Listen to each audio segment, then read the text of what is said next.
like, you're on. All right. Good evening. Good evening. Welcome to Discovering Revelation. Tonight our subject is a desolate planet.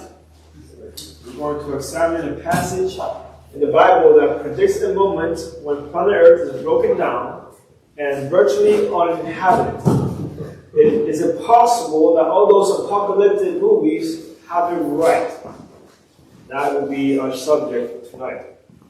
And tomorrow night, how to postpone your funeral. The Bible has powerful information that can actually extend your life by up to 10 years. We know that's true because there are people out there who are living this way. And the numbers are in. They're living better and they're living longer. Then Thursday night, we're going to go back to Revelation chapter 12 because we never really finished the story in the chapter. You might remember a war broke out in heaven. The devil and his angels were removed. The woman or the church waited for Christ to be born. And then Jesus went back to heaven and the dragon turned his wrath against the church. You might also remember that there was a timestamp in the prophecy, 1,260 days. The woman has to hide in the wilderness, but then what? That's on Thursday night. On Friday, the mark of the beast, one of the most talked about subjects in Bible prophecy. This is going to be another night where all of our hard work will really pay off, where we're going to take what we learned and use that information to unpack Revelation chapter 13. There's a second beast, and you're not going to want to miss this. Then Saturday morning at 10:30 a.m., we're going to look at a peculiar phrase that shows up several times in the Bible. Revelation chapter 12 describes God's last day people as the ones who keep the commandments of God and who have the testimony of Christ.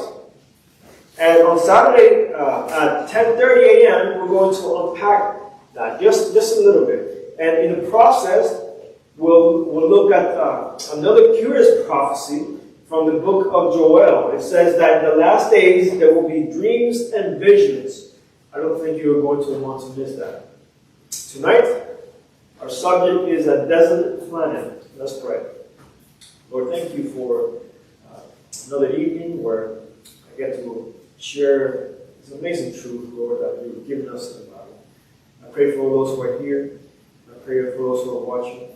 I pray for any who may still be on the way. Help us to speak clearly and ask this in Jesus' name. Amen. Quite a few years ago, something very strange happened at the Smith Barney Investment Company. Every single one of their customers made $19 million in a matter of minutes. It happened because of the Y2K crisis. You guys remember that, of course, Y2K. Back in 1999, people were worried that the world's computers were going to crash at midnight on New Year's Eve. Why? Because computers used to keep track of dates with 6 digits, like the numbers you see on the screen. This is January 1st, 1999. 990101. That system worked perfectly for the first 2 decades of the computer age. But when 1999 became the year 2000, those first 2 digits were simply zeros. And now the computers, they didn't know if the year was 1900 or 2000. And that's not a big problem except for industries that rely on proper dates, like the banking industry. Then they have to calculate the appropriate amount of interest to put in your account. So people worried, would the computers crash overnight? Would the computers that ran the life supports in the hospital, would they crash? Would airplanes start falling out of the sky? So the Smith Barney Corporation came up with a simple solution. They just added 2 digits like this. Now, when 1999 became 2000, the computers going to know what year it is because you have 2 extra digits. There was just one problem. They changed the day by adding 19 million. And accidentally, they also put $19 million into everyone's account. Unfortunately, they fixed the problem by morning. And most people never realized that just for a few minutes before the sun came up, they were multi-millionaires. The Y2K crisis was one of the biggest stories in 1999. And there were people who really fanned the flames by pointing out that the millennium was about to close. It gave the crisis a bit of an apocalyptic flavor because of the word millennium. And a lot of people knew that the millennium is a big concept in Bible prophecy. Now, in reality, the year 2000 was not the beginning of a new millennium, because the millennium didn't finish, because the millennium isn't finished until 2000, the year 2000 is over. But beside the point. Historically, what we see is that every time the millennium is about to change, people start to wonder if the world is going to end. It happened on a small scale before the year 1000. And of course, it was all over the news in 1999. Now, here's the interesting part. You can read the Bible cover to cover, and you will not be able to find the word millennium. It is not in the Bible, because it's a Latin word, which does mean 1,000 years. And that is something that you can find in the Bible. Revelation chapter 20, verse 7 and 8.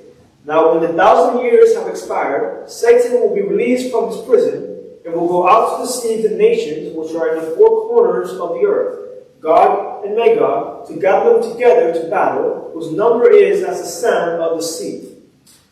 Bible prophecy mentions a 1,000-year period of time. And it says that after 1,000 years, Satan is released from prison. So what in the world does that mean? So now I'm going to just let God explain. I know that there's a lot of books out there that talk about the millennium. But as you already know, I believe that if you read the whole Bible, you'll discover that God has no problem explaining himself. So now I want to go back and look at a Bible promise that we looked at a few nights ago. It's found in the words of Jesus. Remember what he said in John chapter 14, verse 1 to 3.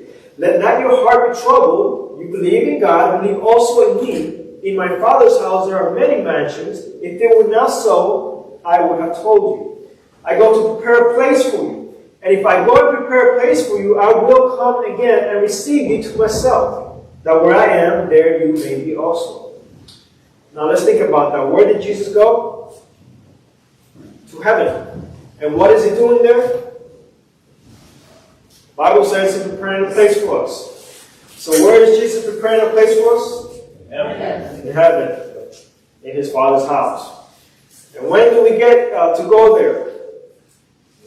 At the second coming. Remember what the Bible says.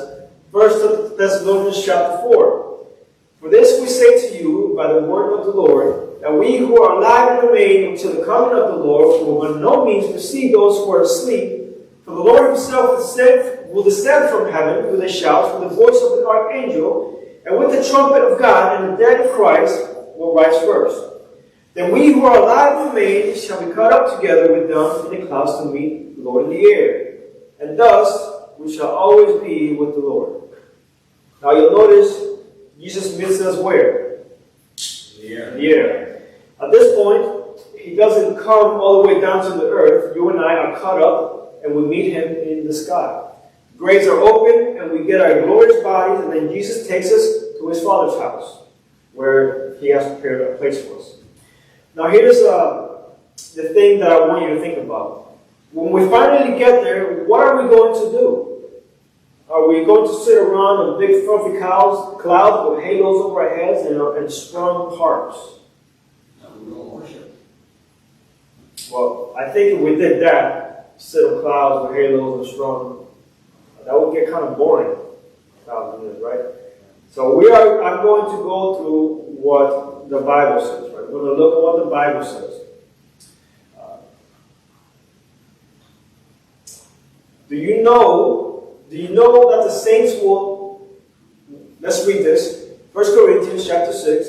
Do you not know that the saints will what? Judge the world. Do you not know that we shall judge angels? How much more things that pertain to this life? Now this is really interesting. The Bible says that you and I are going to judge. We're going to be judging the world, and it says that we'll even be judging angels. Now, I don't know about you, but I feel a little underqualified for that. Anyone else? Yeah. But that's what the Bible says. Here's how the Bible describes it. When we finally get to heaven, God opens all the books and lets us see everything. We get to look at whatever we want. And that's what we're going to be doing during the millennium. Look at what the Bible says in Revelation chapter 20. And I saw thrones, and they sat on them, and judgment was committed to them, and they lived and reigned with Christ for 1,000 years. It says we're going to live and reign with Christ, and during that time, we'll be judging. Here's what it says, just a few verses later. And I saw the dead, small and great, stand before God, and the books were opened, and another book was opened, which is the book of life, and the dead were judged out of those things which were written in the books, according to the works. Now, what you pay attention to is carefully. The Bible says that you and I will judge the dead. And you and I will judge the people that did not come up from the resurrection. We're going to investigate the cases of the people who did not make it into the kingdom. And Paul says that we will also judge angels, and that will also be the angels who are also not in the kingdom. It appears that God lets us see everything. Now don't forget that God will wipe out every trace of evil in the universe. He's about to put the wicked out of their misery. But before he makes any move, he lets us look to the books so that we can be absolutely convinced that he is doing the right thing. You and I have all of our questions answered. If you ever wonder why God has allowed something to happen in your life, God will let you see the answer to that. If you ever wonder why certain people were allowed to do the things that they did, God will allow you to see that too. The fact is, God is not afraid of the truth.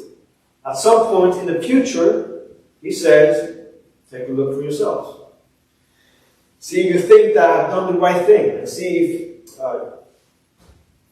take a look at all the evidence, and you decide.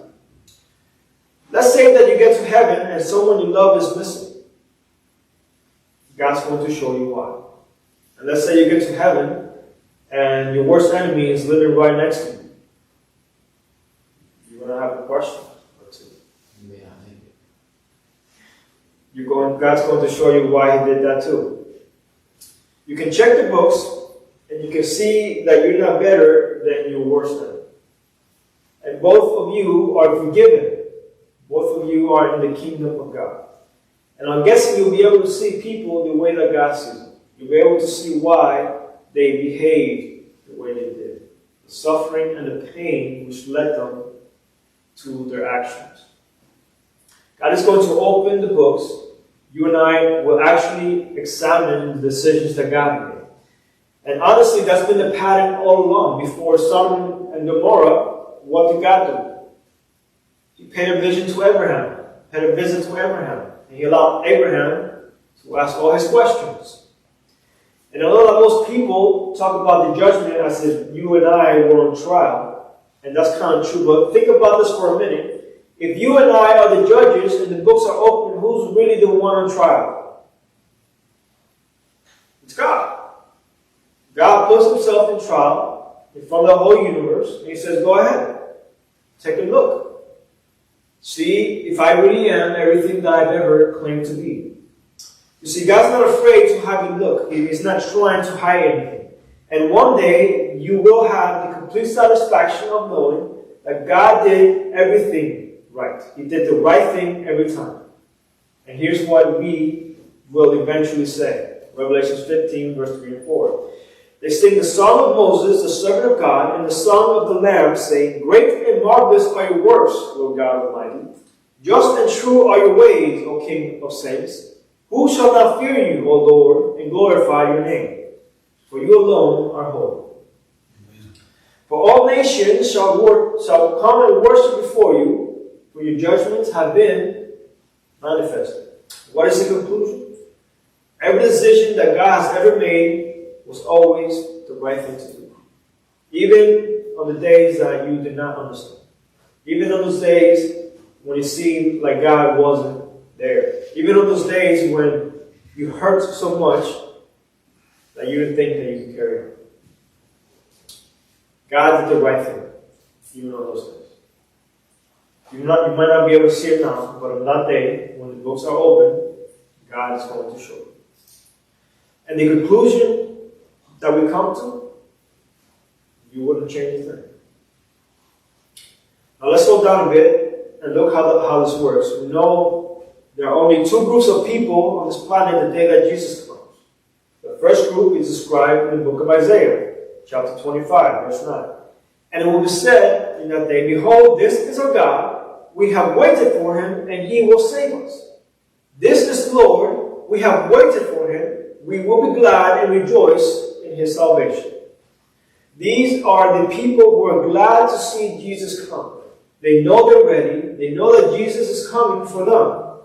But there's also another group described, and it describes one of the most tragic passages that's spoken of in the Bible. It's in Revelation chapter 6, verse 15 through 16.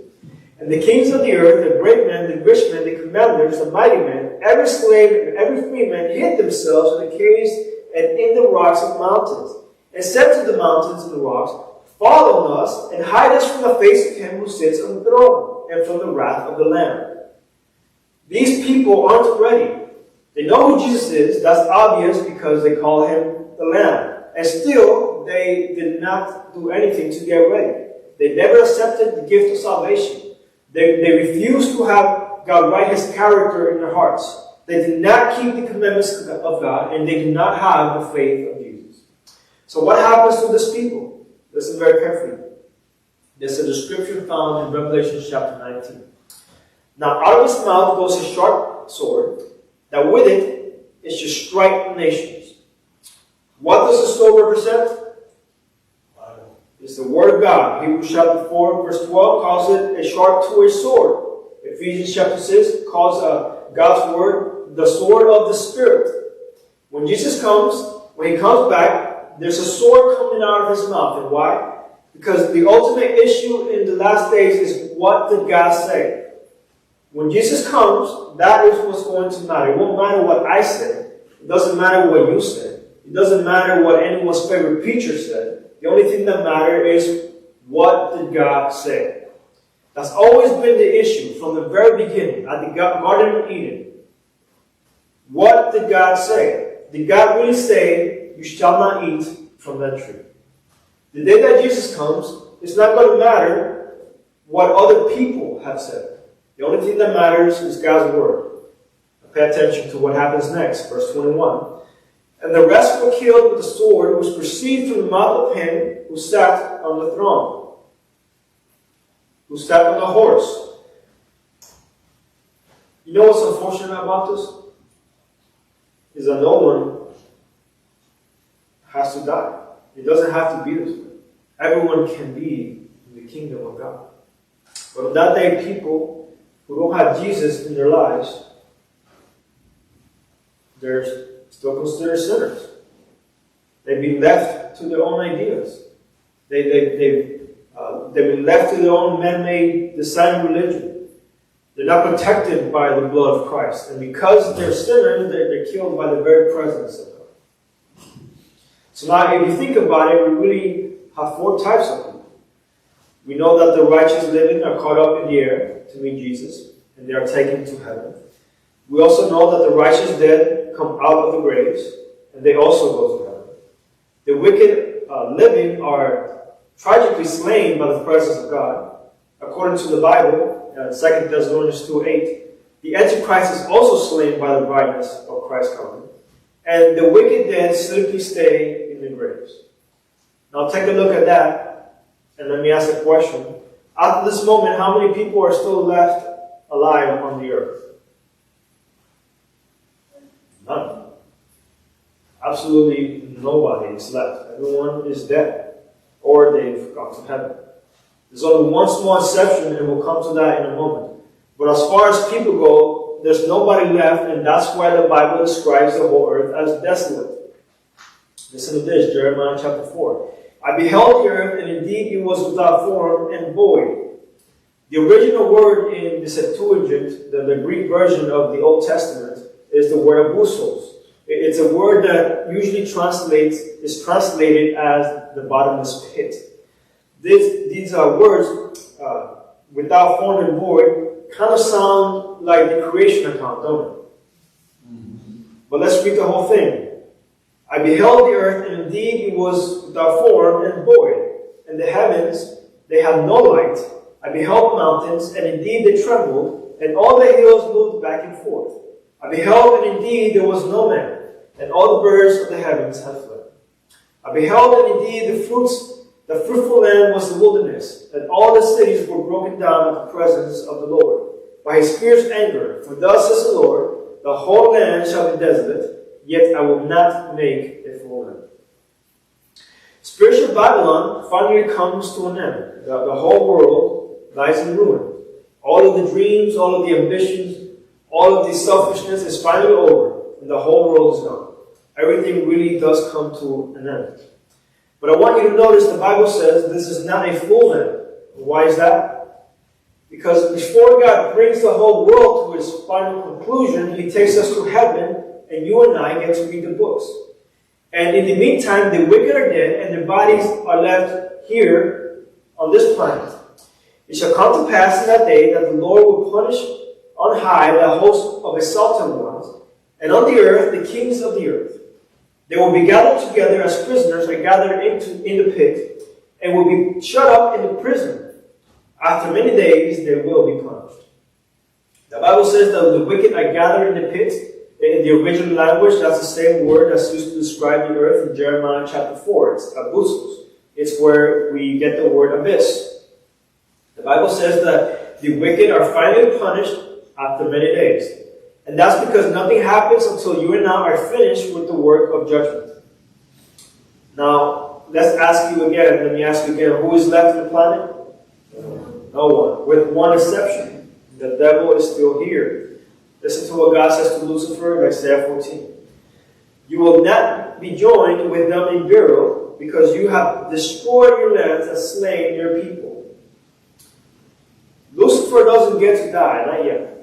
He has to sit on a broken planet and think about what he has done. His kingdom is finished. He has no subjects and nobody to work with. And it's over. And you've got to wonder what the devil might be thinking about while he's all to himself. Maybe he's sleeping through the dirt, and suddenly he sees a man that he knew very well. A man he managed to convince to ignore the pleadings of God. And a man who almost made the decisions 3 or 4 times, but then backed away. Or maybe there's a woman, just a dead body now. But there she is. She knew what the Bible said, but she decided the guy isn't that fuzzy. And the devil smiles, because he knows that he did that. Doesn't really matter, he said.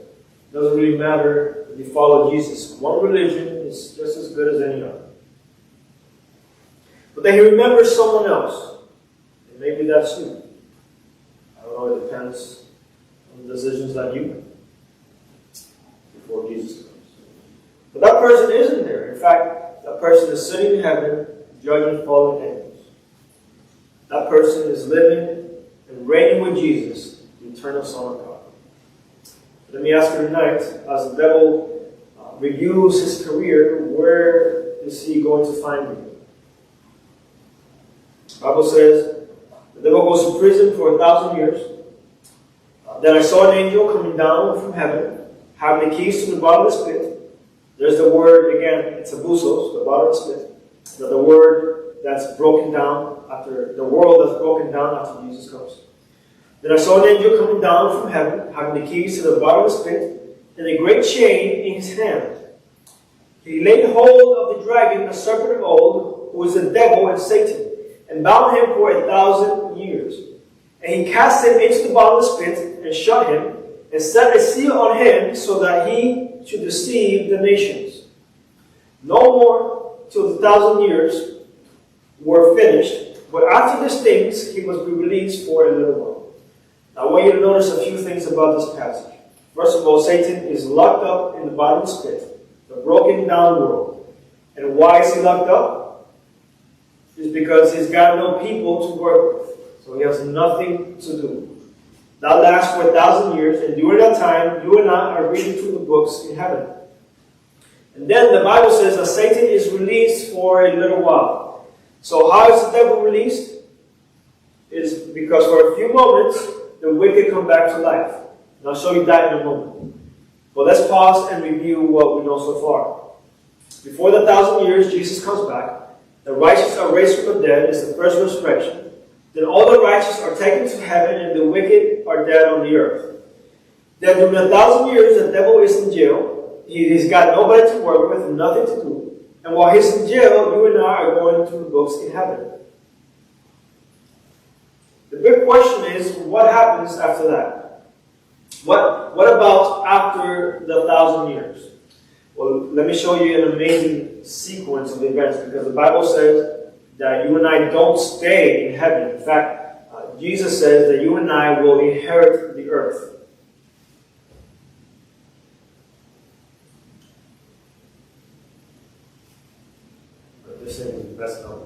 Matthew chapter 5, verse 5. Blessed are the meek, for they shall inherit the earth. So when does that happen? At the end of the 1,000 years. We come back here. Revelation 21, verse 2. Then I, John, saw the holy city, New Jerusalem, coming down out of heaven from God, prepared as a bridegroom adorned for her husband. This world has always been a home. This was the place that God wanted us to live in, but we gave it away. So the Bible says Jesus became a second Adam and one at the cross. And now the planet belongs to him. And now after 1,000 years, God fixes the planet and moves us back in. And it's only at this point that Jesus' feet actually touch the ground. In the Bible, feet are a symbol of ownership. That's why God told Abraham in Genesis chapter 13 to go around for a walk, and everything that his feet touched will belong to him. When Jesus comes to get us, his feet don't touch the ground until after we read the books and we openly declare that he deserves to reign over his kingdom. Zechariah chapter 14, verse 4. And in that day his feet will stand on the Mount of Olives, which faces Jerusalem on the east, and the Mount of Olives shall be split in two from the east to the west, making a very large valley. Half of the mountain shall move towards the north, and half of it towards the south. Jesus' feet touched the ground, and the mountain split in half to make room for something very big, the city of God, the New Jerusalem.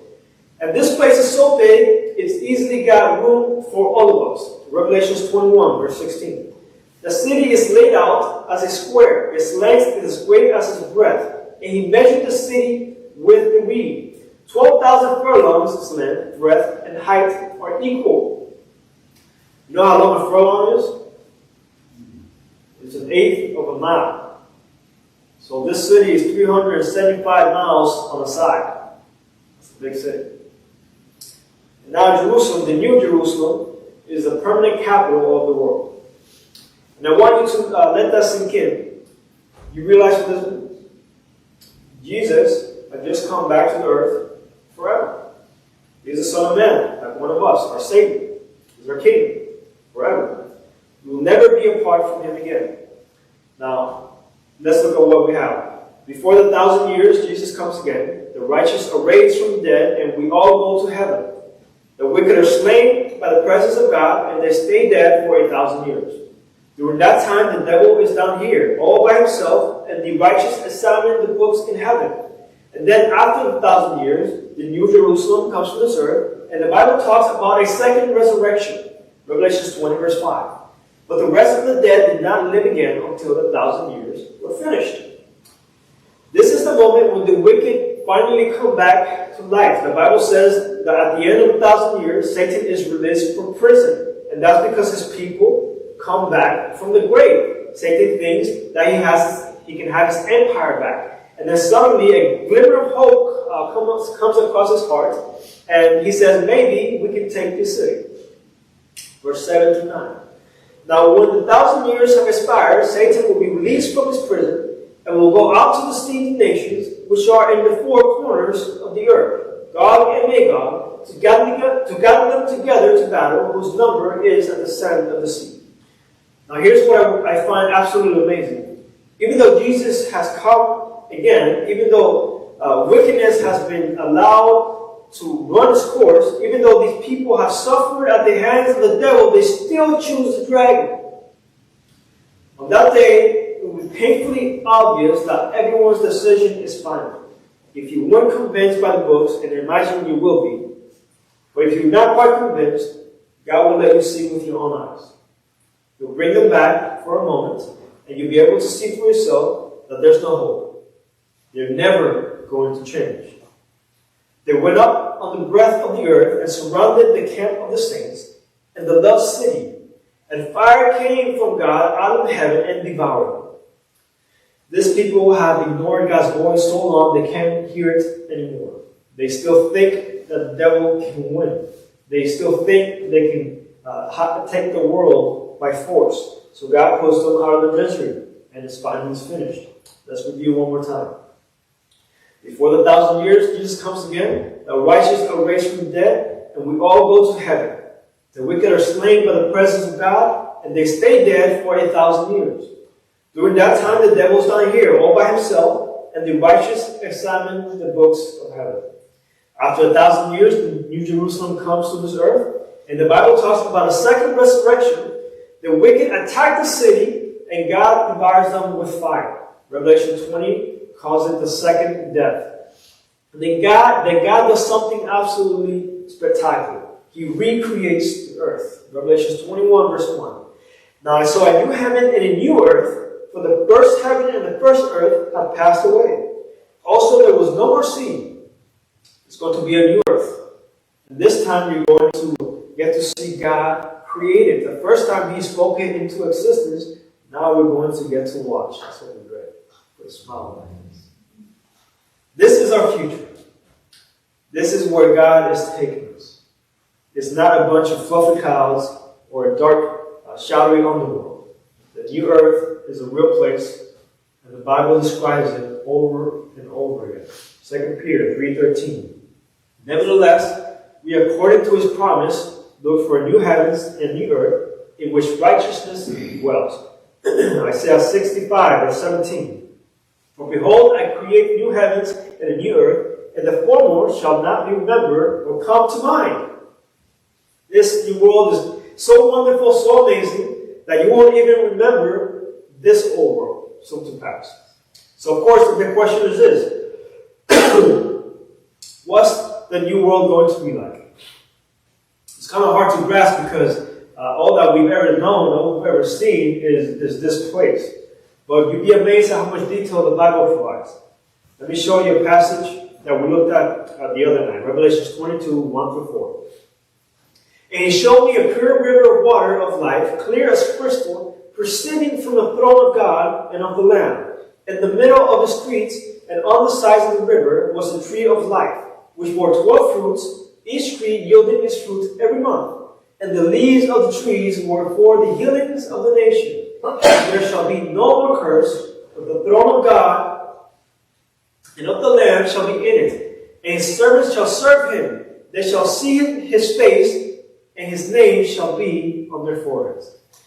God absolutely reverses everything that we've ever done. Even though we really don't deserve it, He gives it all back. He gives us paradise. The paradise that He made in the first place. In the Garden of Eden, we lost the tree of life.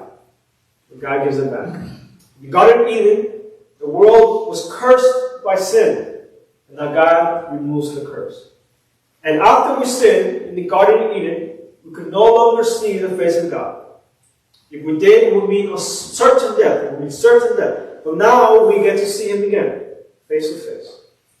And we identify so completely with God that we have His name, His character, etched on our minds. If you have ever wondered what Eden was really like, remember that you will be there. And the new world is going to be radically different from this one in so many ways. The natural world around us right now is completely different to what it will be. Isaiah 35, 1 through 6 says this. The wilderness and the solitary place shall be glad for them, and the desert shall rejoice and blossom as the rose.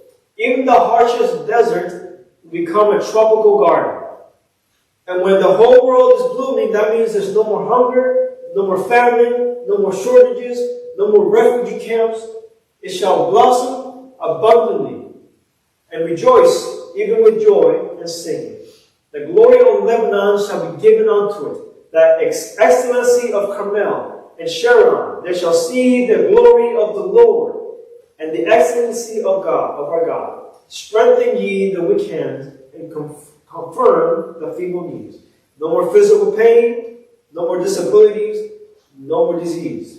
Say to them that are fearful hearts, be strong, fear not, behold your God will come with vengeance, even God with a recompense. He will come and save you. Wait, hold on. God is angry? It says he's coming with vengeance. Well, he is angry. Because he's seen what the devil has done to you. He's seen how he has ruined your life. And he promises that he's going to set the record straight. Then the eyes of the blind shall be opened, and the ears of the deaf shall be unstopped. Then shall the lame man leap as a hart, and the tongue of the dumb sing. For in the wilderness shall waters break out, and streams in the desert. Everything that's ever been wrong is going to disappear. The bad back that you have, gone. The bad knees, gone. Your failing eyesight, gone. My speech impediment, finished. It says that the lame man is going to jump like a deer. And I don't know if you've ever seen a deer jump, but they can clear a 5-6 foot fence. When I get to heaven, I'm going to build a fence around my house, no gates. I don't have to jump. It's going to be great. Isaiah 65, verse 25. The wolf and the lamb shall feed together, and the lion shall eat straw like the bullock, and thus shall be the serpent's meal. They shall not hurt nor destroy in all my holy mountains, says the Lord. Imagine a world where your kids can just go outside and play. You never have to worry. They can go out for days on end, and you have no worry about where they are. Imagine a place where nothing hurts and nothing ever destroys. That's just the beginning. In this world, people get cheated. People get shortchanged on their paychecks. People get robbed. People get pushed aside when somebody else is trying to climb that corporate ladder. But not in God's new earth. It is going to be different.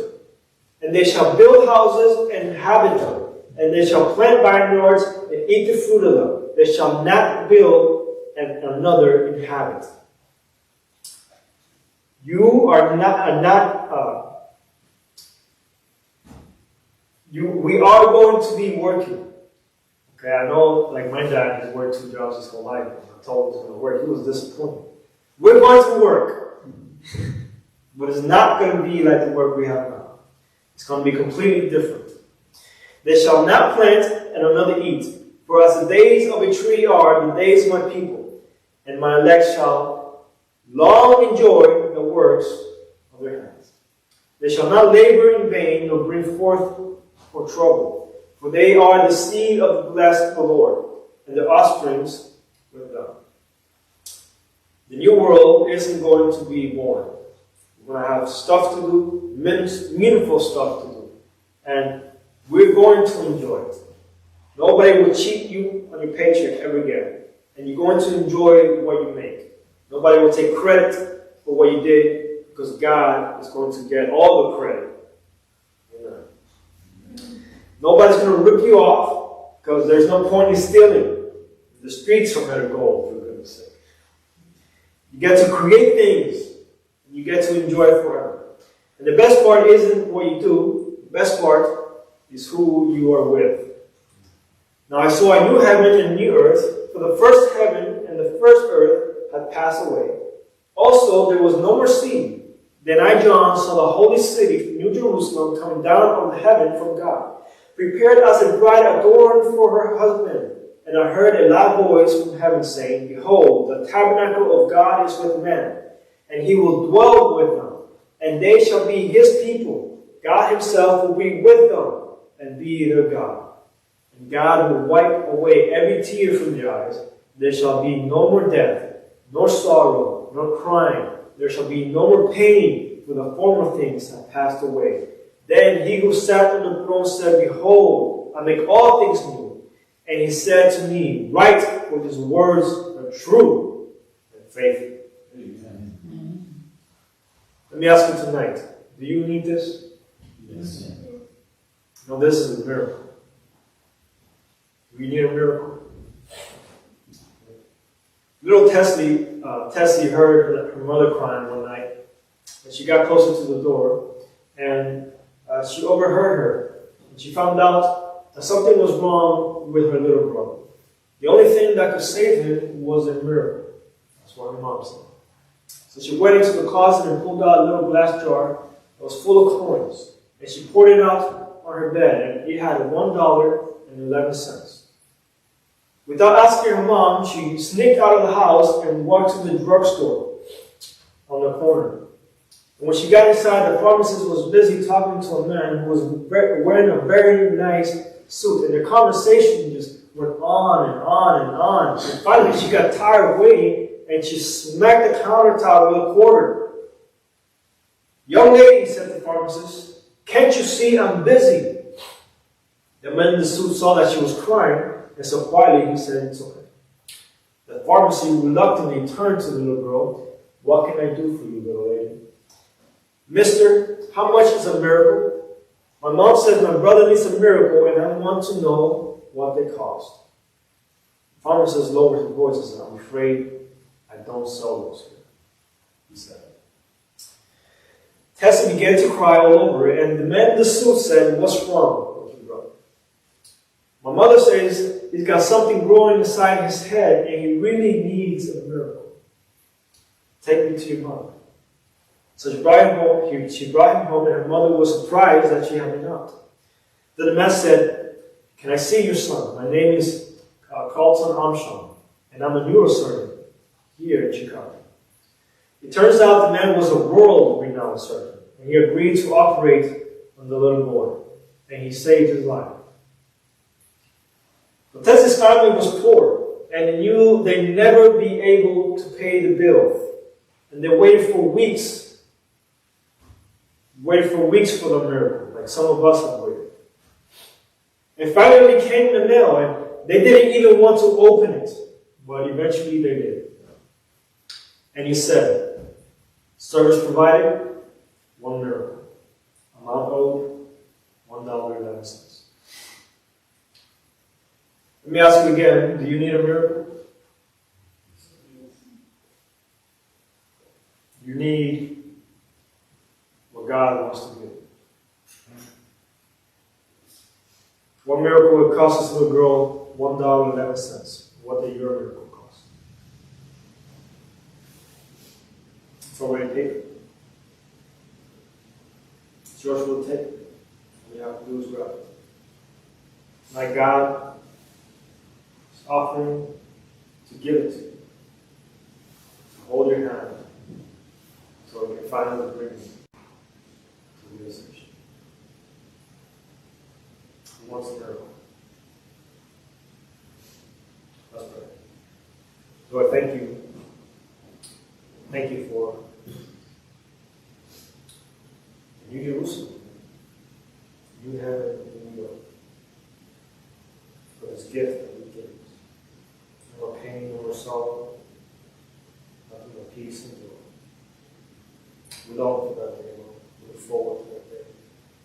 Today we give you our lives.